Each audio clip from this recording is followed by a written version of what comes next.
जय भाई के भक्तों, आप लोग कैसे हैं? आशा करते हैं आप सभी लोग सुखी होंगे, संपन्न होंगे, स्वस्थ होंगे।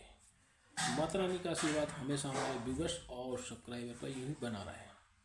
सदा सकारात्मक सोचें, सकारात्मक रहें, सकारात्मक ही करें। तभी मंत्र साधना सिद्धि में आप सफल हो सकते हैं जब सकारात्मक सोचेंगे।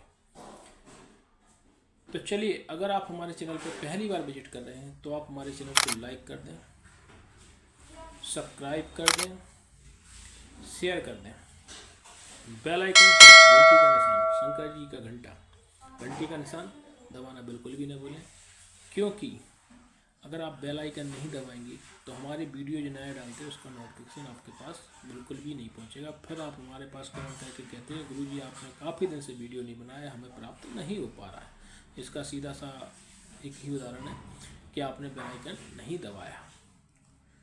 तो चलिए, आज मैं आपको एक ऐसी साधना के बारे में बताने जा रहा हूँ कि अगर आपने वह साधना कर ली तो आप अदृश्य हो जाएंगे।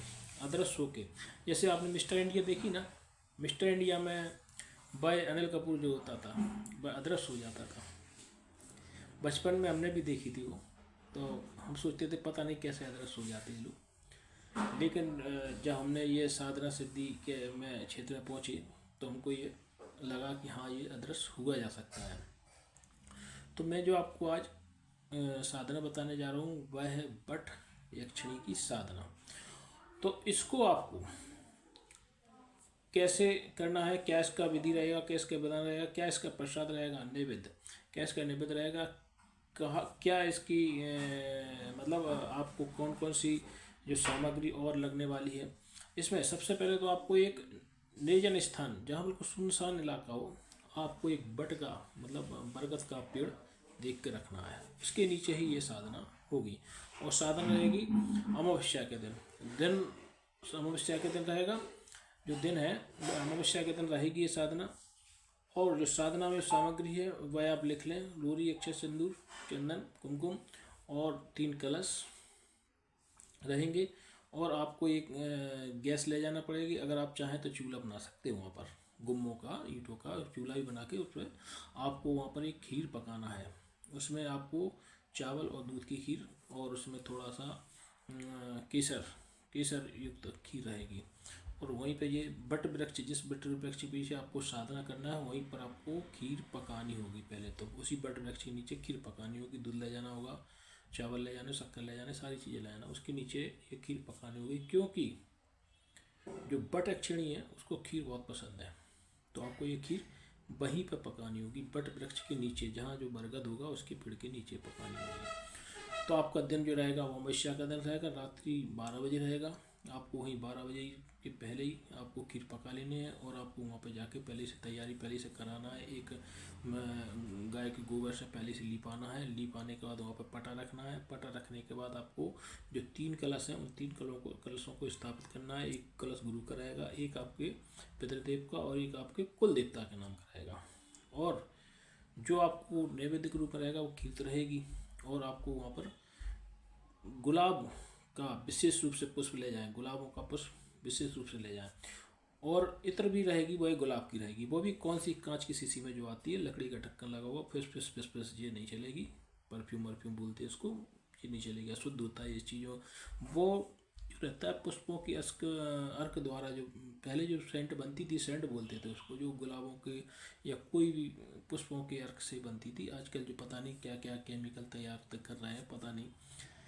तो ये जो डीओ है ये नहीं चलेंगे, आपको कांच की शीशी वाला ही पर इत्र रखना पड़ेगा, परफ्यूम नहीं चलेगा। तो ये सारी चीज़ें ले जाना है आपको। और आपका जो आसन रहेगा वह पूर्णतः लाल रहेगा, और जो वस्त्र रहेंगे वह पूर्णतः लाल रहेगी। और जो पटा बिछाने वाला जो वस्त्र रहेगा आसनी भगवान के लिए, मतलब जो बट यक्षिणी के लिए, वही भी लाल रहेगा। तो उस पर ही आपको इतना बड़ा वस्त्र लेना है कि उस पर तीनों कलश आ जाएं और आपका पटा आ जाए और ये सारी चीज़ें उस पर रख जाए। तो आपको एक उस बट वृक्ष का एक आपको उसी में से एक जो नीचे लटकती हैं लताएं, बट वृक्ष की जो जड़ें लटकती हैं उसमें से एक जड़ मोटी सी छाट के काट के रख दें। वही बट वृक्ष यक्षिणी की साधना, उसी पे आपको डोरी, अक्षय, सिंदूर सब आपको उस पर पुष्प वगैरह उसी पे चढ़ाना, उसी पे जो खीर बन रही है उसको आपको उस खीर भी उसको चढ़ाना है नैवेद्य के रूप में। तो उसके जो कुछ अनुभव रहेंगे वह बहुत ही कठिन रहेंगे, जटिल रहेंगे, बहुत ही खतरनाक रहेंगे। इसलिए आप अपने दिल को बिल्कुल मजबूत बन के करके बैठें। अगर आप दिल मजबूत नहीं है तो आप साधना कदापि ना करें। हाँ, अगर आपने गुरु दीक्षा ली हो तभी इस साधना को करना, अन्यथा इस साधना को कदापि नहीं करना, क्योंकि आपका बहुत बड़ा नुकसान हो सकता है। आप विकलांग हो सकते हैं, अपंग हो सकते हैं, आपकी मृत्यु भी हो सकती है। तो इसके लिए हमारा चैनल जो एक्टिव नरेश दुबे चैनल बिल्कुल भी जिम्मेदार नहीं रहेगा, आप इसके लिए स्वयं जिम्मेदार होंगे। इसलिए साधना करने से पहले आप दिल से मजबूत हों और आप गुरु दीक्षा ग्रहण करें, तो ही ऐसे ही हमारे वीडियो को इस पर देखकर साधना प्रारंभ ना कर दें। तो आपसे निवेदन है कि आप पहले गुरु दीक्षित हों बिना गुरु दीक्षा के, क्योंकि जो गुरु मंत्र होता है उससे आपकी देह की रक्षा होती है। और हम पहले से ही 3 कलश का पूजन करवाते हैं, इसीलिए कि अगर आप एक भी चीज़ में कच्चे हैं तो आप साधना नहीं कर पाएंगे। सबसे पहले तो गुरु का पूजन करवाते हैं, गुरु कलश का, जिसमें सबसे पहले गुरु का कलश का पूजन होता है, उसमें 51 बार गुरु मंत्र का जाप करना पड़ता है। उसके बाद पितृदेव का होता है, उसमें पितृदेव का पूजन करना पड़ता है, फिर कुलदेवी तक का पूजन करना पड़ता है। ये तीनों पूजन करने के बाद ही साधना में आगे बढ़ा जाता है। जो मूर्ख मतलब गुरु बन के बैठे उनको पता ही नहीं है कि हमको गुरु मंत्र का भी जाप करवाना है, गुरु कलश का भी करवाना है, और कुछ पितृदेव का भी करवाना है। पितृदेव का ही बहुत अहम रोल होता है, क्योंकि पितृदेव आपका, अगर आप उनको प्रश्न नहीं करेंगे तो कोई भी पितृदेव की मर्जी के बिना कोई भी साधना आपकी सिद्ध नहीं हो सकती, ना कोई घर में दूसरा देवता प्रवेश कर सकता है। ये हमारा चैलेंज है। तो तीनों लोगों का सबसे पहले आपका गुरु का पूजन होगा, फिर आपका पितृदेव का होगा, क्यों गुरु सर्वोपरि होता है। तो सबसे पहले आपको गुरु के कलश की पूजन करना पड़ेगी, फिर आपके पितृदेव का होगा, फिर कुलदेवी का होगा। इस तरीके से तीनों कलशों का पूजन हम हर साधना में 3 कलश जरूर बताते हैं। अब कई मूर्ख साधना करवाए बैठ जाते, कलश जानते नहीं है क्या होता, ना वो ये जानते कि पितृ कौन होते हैं, ना वो ये जानते कुलदेवी कौन होती है, ना वो ये जानते गुरु का कलश का क्या महत्व है। तो सबसे पहले आपको गुरु कलश का पूजन करना है, रोड़ी अक्षत सिंदूर ये सारी चीज़ें लगाना है। फिर आपको पितृदेव का पूजन करना है, पितृदेव के कलश का पूजन करना है, उसमें रोड़ी सिंदूर अक्षत सब चीज़ें चढ़ाना है। फिर आपको अपनी कुलदेवी देवता का पूजन करना है, रोड़ी अक्षत सिंदूर। उसके बाद जो लकड़ी तोड़ के रखी हुई है उसका पूजन करना है, रोड़ी अक्षत सिंदूर चंदन कुमकुम ये सारी चीज़ें लगा के उसका पूजन करना है। और पूजन करने के बाद ये जो मंत्र दे रहे हैं इसका आप विधिवत रूप से 1100 मंत्र का जाप करेंगे, आप 1100 मंत्र का जाप करेंगे आप। और जैसे ही आप ये मंत्र जाप करेंगे 1100 बार, तो आपको कुछ अनुभव होगा।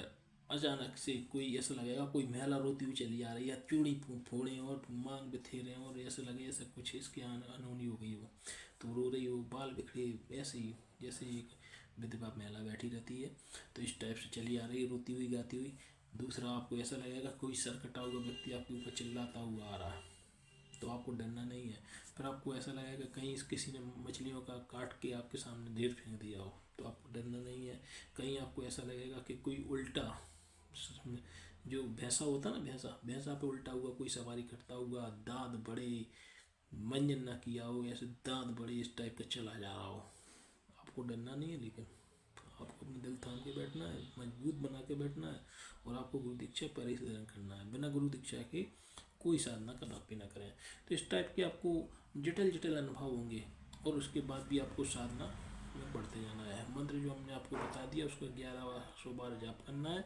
और जैसे ही आपका जय सब बट सावित्री सिद्धि की तरफ आएगी, तो आपको एक गूलर, जो बट वृक्ष होता है ना उसके नीचे गूलर लगे रहते, गूलर, तो आपको एक गूलर टपकेगा उसमें से, उस कूलर को आपको हाल तुरंत, जैसे आपकी गोदी में गिरेगा या अगल बगल गिरेगा, उस कूलर को आपको लेके हाल अपनी मुट्ठी में बैठ जाना है। जैसे ही आपको मिट्टी में बैठ जाना है, तो वही आपकी सिद्धि के रूप में रहेगा। जो गूलर गिरेगा वही गूलर लेके बैठ जाना है, तो आपका समझ लो सिद्धि, बट वृक्ष की सिद्धि प्राप्त हो गई ही है। तो जो गुला जो नीचे गिरा टप से गिरेगा, आवाज़ आएगी उसकी बहुत ज़बरदस्त, टप, मतलब वो आपकी बट छिड़ी है वो प्रसन्न हो गई। उस गुलर को लपक लेना है तुरंत, उस गुलर को लपक के आपको अपने कपड़ा या जो कोई भी चीज़ है उसमें छिपा कर रख लेना, किसी को बताना नहीं किसके बारे में बिल्कुल, क्योंकि ये सिद्धि तुरंत ही वापस हो जाएगी। तो उस गुलर को आप अपने गल ले जाएँ। अब जब भी पहले तो उस कूलर को आपको क्या करना है, रख लेना है। अब जब अगली अमावस्या है उस दिन से आपको ये कूलर का प्रयोग करना है। तो आप इस कूलर को क्या करेंगे, एक लाल कपड़े में, इस जो कूलर मिलेगा ना आपको, लाल कपड़े में दबा के आप अपनी कांकड़ी में, जो बगल वाली कांकड़ी होती है, इसमें आप दबा लेना या इसको आप ऐसा करना कि लाल धागे में ताबीज बना के इसको आप, ताबीज बन जाए मतलब ऐसा कपड़े का ताबीज बन जाता है, उसको आपको अपने बाजू पे बांध लेना। जैसे ही आप बाजू पे बांधेंगे आप, तो आप विश्वास नहीं मानेंगे, अदृश्य हो जाएंगे आप किसी को नहीं देखेंगे फिर।